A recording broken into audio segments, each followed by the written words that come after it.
ایک بزرگ کی بات لکھی جو تابعی ہیں، وہ فرماتے ہیں کہ ان بزرگوں کا طریقہ یہ تھا کہ وہ لوگوں سے چھپ کے پہاڑ کے پیچھے عبادت کرتے تھے، اور پوزیشن ان کی یہ تھی کہ کسی سے ملتے نہیں تھے، بالخصوص فجر کی نماز سے لے کر عصر کی نماز تک بکریاں رکھی ہوئی تھیں، ان کو چراتے رہتے تھے فرات کے کنارے اور نفل پڑھتے رہتے تھے۔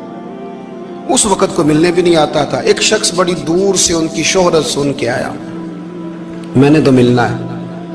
لوگوں نے کہا وہ اس وقت نہیں ملتے، ناراض ہوتے ہیں۔ اس نے کہا اللہ کا بندہ ہے نا، ناراض ہو بھی جائے گا تو لمبا ناراض رہے گا نہیں، اللہ والے جلدی راضی ہو جاتے ہیں۔ پہنچ گئے۔ اب وہ بابا جی نماز پڑھ رہے تھے تو کہتے میں نے عجیب منظر دیکھا کہ بابا جی فرات کے کنارے نماز پڑھ رہے ہیں اور ایک بھیڑیا ان کی بکریوں کی حفاظت کر رہا ہے۔ سبحان اللہ۔ کہتے میں حیران رہ گیا کہ بھیڑیا تو بکریاں کھایا کرتا ہے اور یہاں چرا رہا ہے۔ کہتے میں جب گیا تو بابا جی نوافل میں مشغول تھے، مجھے دیکھ کے کہنے لگے اس وقت کیوں آئے؟ میں نے کہا حضور اگر آئے گیا ہوں تو پھر مہربانی کرے قبول فرما لیں۔ میں بیٹھ گیا تو میں نے کہا حضور یہ بھیڑیا بکریاں چرا رہا ہے، بھیڑیا اور بکریے کی صلح کب سے ہو گئی؟ تو فرماتے ہیں لمبی تقریر نہیں، ہلکا سا جملہ۔ فرمانے لگے جب سے بکریوں کے مالک نے رب سے صلح کر لی ہے نا، تب سے بھیڑیوں نے بھی بکریوں سے صلح کر لی ہے۔ بکریوں کے مالک نے رب سے صلح کر لی، گناہ چھوڑ دیے، اس کی فرما برداری میں آ گئے۔ اب پھر اسے بکریاں چلانے کی ضرورت نہیں رہی، بکریاں نہ اب بھیڑیا چراتا ہے۔ کہتے ہیں میرے اوپر کپ کپی طاری ہو گئی بزرگوں کی بات سن کے، اور مجھے پیاس لگی اور خواہش آئی کہ پتہ نہیں اب بابا جی کچھ کھلائیں پلائیں گے بھی کہ نہیں، بابا جی کچھ کھلائیں گے بھی کہ نہیں۔ کہتے میرے دل میں خیال تھا تو بزرگوں نے ایک لکڑی کا پیالہ، ان کے پاس وہ غار میں بیٹھے تھے تو ایک چھوٹا سا پتھر تھا، اس کی ڈھلان بنی ہوئی، بابا جی نے اس کے نیچے لکڑی کا پیالہ رکھا، وہ رکھا ہی تھا تو وہ دودھ سے بھر گیا۔ کہتے انہوں نے مجھے دیا تو ٹھنڈا اور میٹھا دودھ، میری طبیعت خوش ہو گئی۔ بابا جی نے دوبارہ وہی پیالہ اسی جگہ رکھا تو شہد سے بھر گیا۔ 1000 سال پہلے داتا صاحب لکھ رہے ہیں، کہتے مجھے دیا۔ میں نے فوراً کہا، میں نے کہا حضور یہ دودھ تو گائیں بھینس دیتی ہے، پہاڑوں سے تو نہیں نکلا کرتا، اور شہد تو شہد کی مکھیاں دیتی ہیں، پتھروں سے تو نہیں نکلتا، یہ آپ کہاں سے نکال رہے ہیں؟ تو کہتے ہیں وہ قرآن مجید پڑھنے لگے۔ وَإِذِ اسْتَسْقَىٰ مُوسَىٰ لِقَوْمِهِ، جب موسیٰ کی قوم نے ان سے پانی مانگا، فرمانے لگے موسیٰ کی نافرمان قوم پانی مانگے، حضرت موسیٰ پتھر پہ ڈنڈا مارے تو اللہ وہاں سے 12 چشمے جاری کر دے۔ جو رب حضرت موسیٰ کی نافرمان قوم کے لیے پتھر اور پہاڑوں سے چشمے نکال دیتا ہے نا، وہ محمد عربی کے غلاموں کے لیے پتھر اور پہاڑوں سے دودھ اور شہد بھی نکال دیا کرتا ہے۔ وہ بزرگ کہنے لگے بس بات یہ ہے کہ آج بھی ہو اگر ابراہیم کا ایمان پیدا تو آگ کر سکتی ہے انداز گلستاں پیدا۔ کہنے لگا حضور پھر میرے لیے بھی دعا کریں۔ آپ فرمانے لگے پھر دعا نہ کرا تو مدینے والے کی غلامی شروع کر، تو نبی کریم کی غلامی شروع کر، تو رسول پاک کی غلامی شروع کر۔ ایک بات علم، پھر فرمایا اللہ رسول سے محبت، پھر فرمایا حضور کی غلامی۔ اس سے سارے مکاشفات کھلیں گے، اس سے سارے مشاہدات کھلیں گے، اسی سے کرامتیں ملیں گی، اسی سے مقبولیت ہوگی، اسی سے اللہ نبی کی بارگاہ میں درجہ ملے گا۔ پھر داتا صاحب آگے بڑھتے ہیں اور داتا صاحب فرماتے ہیں صوفیاء کی ایک جماعت ہے جو کہتی ہے ہم نے تو کبھی اپنی زبان پر دکھ بیان ہی نہیں کیے، ہر شے اپنے رب رسول کے حوالے کر دی، ہر شے اللہ رسول کے۔ اور داتا صاحب کہتے ہیں کچھ ایسے بھی ہیں جو دعا بھی نہیں مانگتے، لوگوں کے لیے مانگتے ہیں، اپنے لیے نہیں مانگتے۔ آپ دعا کیوں نہیں مانگتے؟ تو کہتے ہیں اللہ کو تو پتہ ہی ہے ہمیں کیا چاہیے، اسے تو پتہ ہی ہے۔ ایک بزرگ کی بات لکھی ہے داتا صاحب نے، میری جماعت میں مزاج ہے کرامتوں کا، مجھے وہ ساری باتیں بھی آتی ہیں کہ ایک بندہ کراچی سے آیا، داتا صاحب حاضری دی تو اس کی لاٹری نکل آئی، یہ بھی مجھے آتی ہے، لکھی پڑھی ہے میں نے، کتابوں میں ہے یہ بھی۔